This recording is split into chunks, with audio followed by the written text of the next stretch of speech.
भारत की आज़ादी के 75 साल से ज़्यादा होने के बाद भी जाति एक बहुत बड़ी समस्या बनी हुई है भारत की।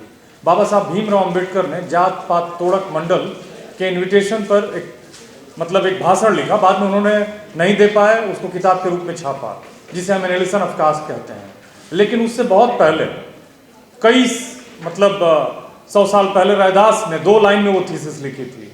वो थीसिस थी, उन्होंने कहा कि जाति जाति में जात है, जो केलन के पात रैदास मानुष ना जुड़ सके जब तक जाति न जात। तो 2 लाइन की थीसिस थी। बाबा साहब ने एक पेपर लिखा, पर्चा लिखा। अब लोग किताबें लिख रहे हैं, बोल रहे हैं, समझ रहे हैं। लेकिन इस बात को समझना होगा कि याद रखिए 2014 से जितनी भी शक्तियां थीं, जो खास करके समाज का वंचित तबका है, जो SC, ST, OBC और माइनॉरिटी है, इनकी जो सत्ता है उसमें भागीदारी कितनी है, ये मैं नहीं कह रहा हूं, वर्ल्ड इनइक्वालिटी लैब की रिपोर्ट कहती है। उसने स्टडी किया 2012 से लेकर 2022 तक, 10 सालों का अध्ययन किया, और उसने फ्रांस की पेरिस से उस रिपोर्ट को छापा, और उसने बताया कि जो रिप्रेजेंटेशन है भारत के धन में, वो बहुत खराब है SC, ST और OBC का। OBC जो भारत के धन में करीब 18% था, उसका 2012 से पहले हिस्सेदारी वो घट के हो गई 9%। SC, ST की जो भागीदारी थी वो 1.8% थी, जो थोड़ा सा बढ़ी है, 2.3 हुई है। और माइनॉरिटी को लेके, SC, ST माइनॉरिटी और OBC को लेके, ये पूरा तबका जो है 13% रिप्रेजेंटेड है, 13% रिप्रेजेंटेड है। इस बात को जान लीजिए। और इनमें तमाम लेयर्स हैं और इनका अपना दम है। इनमें जो लोग हैं जो ऊपर हैं, वो अपने छोटों से उनको नीचा समझते हैं, और तमाम तरह की उनकी हायरार्की बना रखी है उन्होंने। बाबा साहब ने उसी हायरार्की को तोड़कर मानवतावादी समाज को स्थापित करने की बात कही। और दुनिया के तमाम चिंतकों ने, बहुत सारे हमारे साथी थे, चले गए 1-2 लोग जो इस पे काम कर रहे हैं, मैं उनको जानता हूँ, गीतों के माध्यम से, साहित्य के माध्यम से वो इस पे बदलाव लाने के लिए वो किताबें छापते रहते हैं, बांटते रहते हैं, गाते रहते हैं। लेकिन देखिए 3-4 चुनौतियां हैं। लोग कहते हैं कि भारत, जैसे हमारे पूर्व के वक्ता बोल रहे थे, कहते हैं कि भारत में बदलाव होगा या नहीं होगा, संघर्ष चल रहा है। लेकिन मैं आपको 2-3 एग्जाम्पल से बताता हूँ, और ये बहुत सब कुछ हुआ है इस दुनिया में। पहला तो मैं जो एग्जाम्पल ले रहा हूँ वो है अमेरिका का। सही कहा हमारे जो मुझसे जो पहले बोला वक्ता ने, उन्होंने कहा कि चैरिटी नहीं है रिजर्वेशन, बेसिकली ये रिप्रेजेंटेशन है, चैरिटी नहीं। कोई हमको दया नहीं कर रहा है हमारे ऊपर। हम इस देश के उतने ही नागरिक हैं जितने इस देश के सुप्रीम लीडर। तो हमको इस बात को समझना होगा। अमेरिका से लीजिए, फ्रेडरिक डगलस कौन था, हैरियट ट्रूमैन कौन थी, ब्रूकर टी वॉशिंगटन कौन था। मेरी इंटरमीडिएट में यूपी बोर्ड से पढ़ा हूं। मैं एक एग्जाम्पल बताता हूं आपको। कल मैं बैठा बैठा सोच रहा था इस बात को, और उसमें मैं सोचते हुए, एक्चुअली एक चैप्टर है हमारे उसमें, इंटरमीडिएट में हुआ करता था, और उसमें बेसिकली महाभारत एक टेक्स्ट है, मतलब कि एक साहित्यिक ग्रंथ है। मैं उसको सच्चाई नहीं मानता हूँ, आप उसको अन्यथा ले सकते हैं, लेकिन व्यक्तिगत तौर पर मैं रामायण और महाभारत को एक टेक्स्ट मानता हूँ, एक किताब मानता हूँ, जो साहित्यिक ग्रंथ है बेसिकली। उस चैप्टर का एक एक्सर्प्ट था इंटरमीडिएट में हमारे यूपी बोर्ड में, जो भी यूपी बोर्ड से पढ़ा होगा। उसमें यक्ष और युधिष्ठिर का संवाद होता है, वो पानी पीने का मामला है। उसमें अंत में यक्ष युधिष्ठिर से एक सवाल पूछता है कि बताओ इस दुनिया का सबसे अंतिम सत्य क्या है। तो युधिष्ठिर को कहा जाता था कि बहुत वाइज थे। तो युधिष्ठिर जो है वो ये कहते हैं कि भाई एक्चुअली क्या है कि हम मरणशील हैं, हम मॉर्टल हैं, लेकिन हर आदमी ये सोचता है कि सामने वाला मरेगा और उसको लगता है कि मैं जीता रहूंगा अंतहीन। तो उन्होंने कहा कि एक्चुअली आदमी को ये एहसास नहीं होता कि कभी भी मर सकता है। यही दुनिया का सबसे बड़ा आश्चर्य है। यक्ष खुश हुआ और उसने उनको जो करना था किया। लेकिन मैं ये सोच रहा था कि भारत के राजनीतिक संदर्भ में सबसे बड़ा सत्य और सबसे बड़ा आश्चर्य क्या है। मैंने क्षमा करिएगा, सत्य नहीं, आश्चर्य क्या है। जानते हैं 19 जनवरी 2019 को EWS रिजर्वेशन लगा। राजनीतिक संदर्भ में सबसे बड़ा आश्चर्य है। आश्चर्य इसलिए है कि कोई मांग नहीं रहा था उस रिजर्वेशन को और उसको लगा दिया गया। आश्चर्य इसलिए है कि उस रिजर्वेशन जिनको मिला है वो कई राज्यों में 10% है ही नहीं। इस बात को न कोई पूछने वाला है, न इस पर कोई सवाल पूछता है, न कोई सुनने वाला है। कई राज्यों में 10% आबादी नहीं है जिनको उनको 10% रिजर्वेशन मिला है। वो पहले से ही विश्वविद्यालयों में 43 सेंट्रल यूनिवर्सिटीज हैं, एक भी OBC नहीं है। मुझे नहीं मालूम कि कोई दलित है या नहीं है, कोई आदिवासी है या नहीं है, मुझे नहीं लगता क्या है। एक दो होंगे अगर, तो होंगे हार्डली एक दो होंगे। अब सोचिए कि आज़ादी के इतने सालों के बाद 90% जिनकी आबादी मुसलमान, तो सोच ही नहीं सकता है इस देश में। तो वो इस जद्दोजहद में है कि वो कैसे अपने आप को नागरिक साबित कर ले, इस हाल पे ला दिया गया। मैं बताता हूं संविधान की बात। चौथी कक्षा में मेरा बेटा पढ़ता है, मैं उसको 2-3 दिन पहले पढ़ा रहा था, मैं समय निकाल के पढ़ाता हूं। उसके एक्चुअली सोशल साइंस की बुक में वो चैप्टर है संविधान का, मुझे वो देख के बहुत अच्छा लगा। और सभी जानते हैं, लेकिन सबको ये समझने की जरूरत है कि संविधान एक ऐसा नियम कानून है जिससे ये देश चलता है। ना ही वो महाभारत से चलता है, ना रामायण से चलता है, ना ही किसी धर्म विशेष के विशेष धर्म ग्रंथ से चलता है, वो इस देश के संविधान से चलता है। संविधान क्या है? कानून है, नियम कानून है भाई। फंडामेंटल ड्यूटीज है, फंडामेंटल राइट्स हैं, डायरेक्टिव प्रिंसिपल्स हैं, आप सभी जानते हैं कि उसमें क्या है। तो संविधान का मतलब है कि हम सभी बराबर हैं, नागरिक हैं। तो क्यों नहीं है हमारे राइट्स मिल क्यों नहीं रहे, हम क्यों मुश्किलों में हैं? मैं 2 एग्जाम्पल से आपको समझाता हूं, इसलिए आप जब घर जाइएगा तो इस बात को सबको बताइएगा कि दुनिया बदली है। 6 दिसंबर 1865 को अमेरिका में गुलामी खत्म हो गई और हमारे महान चिंतक जो थे महात्मा फुले, जिनके एक प्रोपेगेटर और उनके दर्शन पर काम करने वाले दादा बैठे हुए हैं यहाँ पे, महात्मा फुले ने उसी से प्रेरित होकर किताब लिखी गुलामगिरी। उस गुलामगिरी से भारत आज तक मुक्त नहीं हुआ। मैं अमेरिका की कहानी बता देता हूं, तमाम फिल्में हैं यूट्यूब पर, आप जाके देखिएगा जरूर। एक फिल्म है 12 Years as a Slave, उसको ऑस्कर मिली है। एक और फिल्म है मड बाउंड। फिल्में तो बहुत हैं, इतना अत्याचार किया गया। अमेरिका में एक संगठन था और उस पर फिल्म बनाई है। फिल्म मैंने नहीं बनाई है, सुभाष घई ने नहीं बनाई है, ये जो राइट विंग के प्रोपेगेंडा फैलाने वाले लोग हैं उन लोगों ने नहीं बनाई है। दुनिया को जो सबसे बड़ा डायरेक्टर है स्टीवन स्पीलबर्ग, उसने बनाई है। एक फिल्म है कू क्लक्स क्लान, उसको जाके देखिएगा। अमेरिका में भी इसी तरह का एक बेईमान संगठन था जो व्हाइट सुप्रीमेसी की बात करता था, और वो संगठन एकदम आरएसएस की तरह था। काले लोगों को पकड़ के जला देता था, उनके घरों को जलाता था, उनको पकड़ के बंद करके जलाता था, मारता था, पीटता था, हर तरह का अत्याचार करता था। वो स्लेवरी, उस स्लेवरी में इतना उत्पीड़न किया गया काले लोगों का, उनको पशुओं की तरह रखा जाता था। जैसे हम अपने घर के पिछवाड़े उनको बांध के रखते हैं ना, भैंस और गाय को, उनको बांध के रखा जाता था। ये कहानी है 1865 से पहले की, बेचा और खरीदा जाता था। और उस मुक्ति से, उस दुर्दशा से मुक्ति पाई अमेरिका ने, और वो उसका एक पूरा इतिहास है। मेरे 12वीं की अंग्रेजी की किताब में एक और चैप्टर था, वो था माई स्ट्रगल फॉर एजुकेशन, और उसको लिखा था ब्रूकर टी वाशिंगटन ने।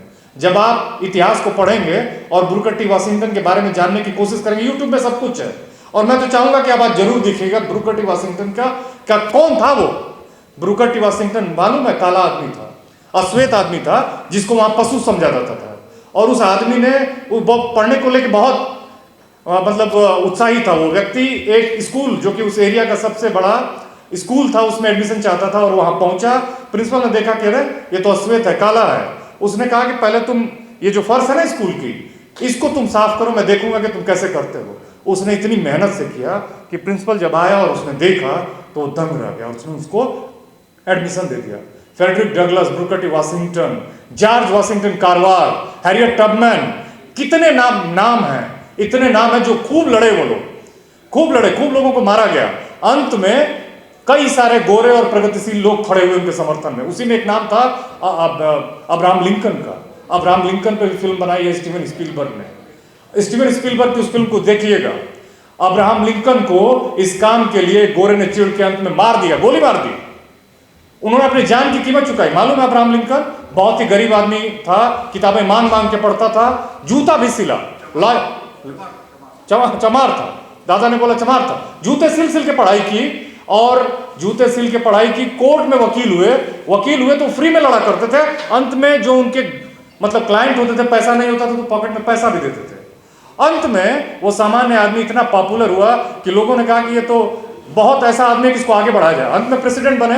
प्रेसिडेंट बन के उन्होंने स्लेवरी को खत्म किया, और उस स्लेवरी में उसकी कीमत चुकाई अमेरिका के समाज ने। हमको भी चुकानी होगी, हमको भी चुकानी होगी, कुछ भी फ्री नहीं आता है। मॉर्गन फ्रीमैन, जब आप कहते हैं ना कि फ्रीमैन, संदीप फ्रीमैन मैं कहूं, मैं कई बार सोचता था कि नाम क्यों रखा उसने मॉर्गन फ्रीमैन। मॉर्गन फ्रीमैन एक ऐसा एक्टर है जिसको देखते ही आपकी आंखें चमकने लगती हैं, अगर आप हॉलीवुड की फिल्में देखते हैं तो मैं अगर नाम मेरा हो संदीप फ्रीमैन, फ्रीमैन का मतलब है कि उसको अर्न किया था उसने, उस फ्रीडम को।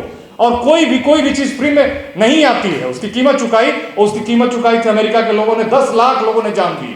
वो जो सिविल वार हुआ ना, उस सिविल वार में साउथ अमेरिका चाहता था कि स्लेवरी रहे, नॉर्थ अमेरिका इंडस्ट्रियलाइज्ड एरिया था, वो चाहता था कि स्लेवरी खत्म हो जाए। ये अमानवीय प्रथा है, इस चक्कर में हम भी पड़ेंगे। अगर मैं सोचूं कि मैं सूरज जी के प्रति एक षड्यंत्र रचता हूं, मैं नहीं जानता हूं कि वो कितने उस षड्यंत्र से प्रभावित होंगे, लेकिन मेरा दिमाग उस षड्यंत्र में सड़ता रहेगा।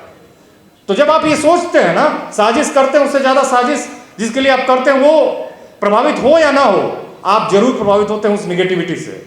ये समझदार लोग नॉर्थ अमेरिका के इस बात को समझते थे, इस अमानवीय प्रथा को समझते थे। वो समझते थे कि अगर ये बीमारी रहेगी तो आज उनको खत्म कर रही है, कल हमको खत्म करेगी। युद्ध हुआ, 10 लाख लोग मारे गए, दुर्दशा हुई, लेकिन अंत में अमेरिका से स्लेवरी खत्म हुई और फ्री हुए लोग। अब एक दूसरा एग्जाम्पल मैं देता हूं, बहुत समय नहीं है, लेकिन मैं छोटी छोटी बातों को छोड़ के जा रहा हूं।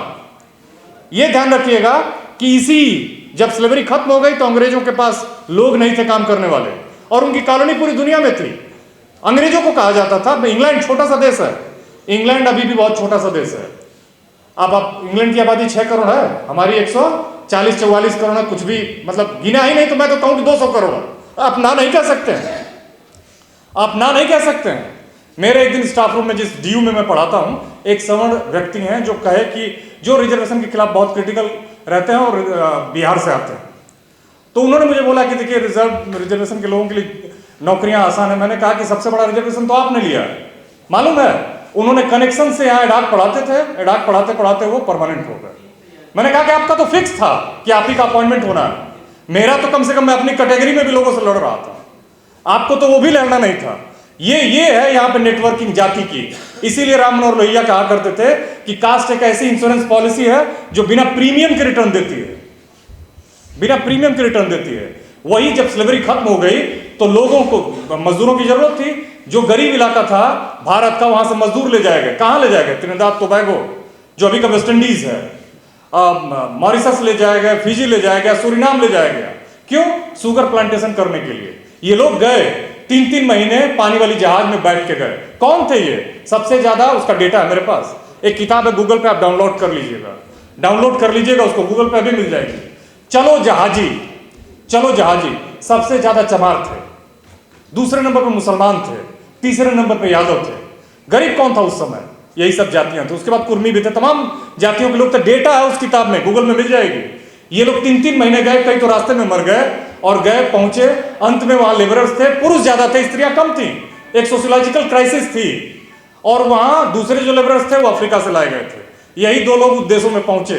पहुंचने के बाद उन्होंने इतना काम किया और संयोग से चूंकि सेकेंड वर्ल्ड वार हुआ और इंपीरियलिज्म का विरोध शुरू हो गया पूरे वैश्विक स्तर पर, और दुनिया के करीब करीब सारी कॉलोनीज जो कब्जे में हुआ करती थी दूसरों देशों के, वो करीब करीब स्वतंत्र हुई, आजाद हुई। और वो जो कॉलोनीज थी वो भी आजाद हो गई, उनका अपना स्वतंत्र देश हुआ।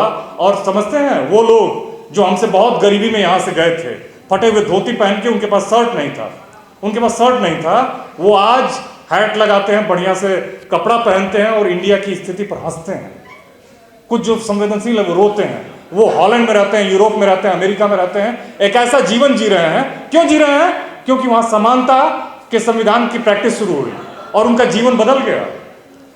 वो लोग इतने चैन से हैं कि हम उस चैन को पाने के लिए अगले 200 साल की यात्रा करनी होगी हमको, अगले 200 साल की यात्रा करनी होगी। मैं यही कहना चाहता था कि ध्यान रखिए, हमको बहुत सारी डाइवर्जेंस नहीं चाहिए। 2 चीजों पर फोकस करना चाहिए, भारत के संविधान पर और बाबा साहब भीमराव अंबेडकर पर। आइकन्स तो बहुत हैं, आइकन्स तो बहुत हैं, लेकिन हमको उन्हीं को चुनना है क्योंकि उनका जो मानवतावाद का दर्शन है वही हमको मुक्ति दिलाएगा। मुक्ति ये नहीं है कि नौकरी पा जाना मुक्ति है, मुक्ति ये है कि हर आदमी को उसके गुणों से पहचाना जाए। ऐसा समाज हम बनाना चाहते हैं, ना कि उसकी बैकग्राउंड से उसको पहचाना जाए। जॉर्ज वाशिंगटन कार्वर एक काला अश्वेत वैज्ञानिक था अमेरिका का, उसको उसके माँ बाप बचपन में ही गुजर गए और वो गुलामी में पैदा था। वो तो उसकी जो मालकिन थी वो बहुत उसके ऊपर चैरिटी दया करती थी, दिन भर काम करता था, लेकिन वो जिन पौधों को छू देता था पौधे चमकने लगते थे।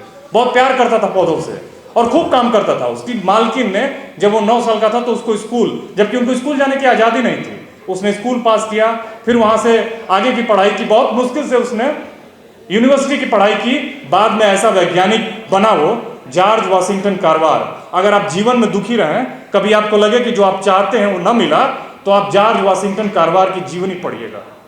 मैं बोल रहा हूं, जॉर्ज वाशिंगटन कार्वर की जीवनी पढ़िएगा, आपको लगेगा कि आपसे ज्यादा धनी और मजबूत कोई नहीं है जहां जिस स्थिति में आप हैं। उसके पास कुछ भी नहीं था, 2-3 जोड़े शर्ट हुआ करते थे। अंत में उसको ब्रूकर टी वाशिंगटन ने टस्कगीरी में ले आया और एक यूनिवर्सिटी बनाई। यूनिवर्सिटी बनाने के बाद उसने इतना काम किया कि उसने बहुत फसलों पे काम किया। उसने पीनट में अमेरिका को हमेशा के लिए स्टैब्लिश कर दिया। उसको पीनट मैन कहा जाता था। और उस आदमी ने मूंगफली इतनी पैदा करवाई कि अमेरिका को रखने की जगह कम पड़ गई। अंत में फिर उसने पीनट से बनने वाली 300 चीजों को इजाद किया। जो आप पीनट बटर खाते हैं उसको खोजा था जॉर्ज वाशिंगटन कार्वर ने, जो एकदम काला था, देखने में सुंदर नहीं था। 2-3 शर्ट उसने जिंदगी भर पहनी। अंत में राष्ट्रपति उसके लैब में मिल आया, अमेरिका के राष्ट्रपति उसके लैब में मिल आया, बुलाया और कहा कि मैं नहीं जाऊंगा क्योंकि मेरा क्या काम है, मैं तो एक सामान्य आदमी हूं, अपना काम कर रहा हूं, कोई जरूरत हो तो आप आ जाइए, मैं आ जाऊंगा, इससे कोई दिक्कत नहीं है। इतना खुश थे अमेरिका के राष्ट्रपति को उससे मिलने लैब में आए। जॉर्ज वाशिंगटन कार्वर की बायोग्राफी आपको हिंदी में गूगल पे अवेलेबल है, पढ़िएगा, 80-90 पेज की है। ऐसे ऐसे लोग हैं अमेरिका, और यही इसी भारत में हम अपने लोगों को भी भूल जाते हैं।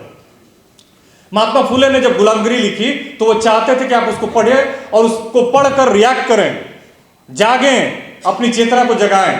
हम इतने डिविजन्स में बटे हुए हैं, जो वैसे तो बाबा साहब ने अपनी किताब में साफ साफ लिखा है, हु वेयर शूद्रास में उन्होंने साफ साफ लिखा है कि कोई बेसिकली एक्चुअली कोई वर्ण व्यवस्था थी नहीं।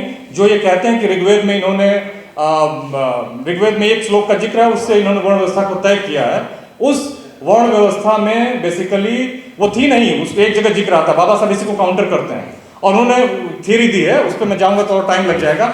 लेकिन बात यह है कि इन्होंने आपको सूत्र बताया तो आपको काउंटर करना उसका काम था।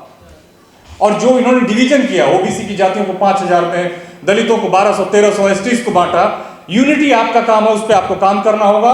आपको दर्शन के क्षेत्र में काम करना होगा, आपको कल्चरल फील्ड में काम करना होगा। कल्चरल फील्ड में लिखने पढ़ने के काम करने होंगे, गीत गाने होंगे, साहित्य निर्माण करना होगा, और जो लिखा गया उसको पढ़ के फैलाना होगा। तो ये 3 चीजें, सामाजिक, राजनैतिक और सांस्कृतिक, ये बहुत महत्वपूर्ण है। और इन पर काम किए बिना और बहुजन एकता के बिना आप कुछ भी नहीं कर सकते। मेरा भी कोई अस्तित्व नहीं है।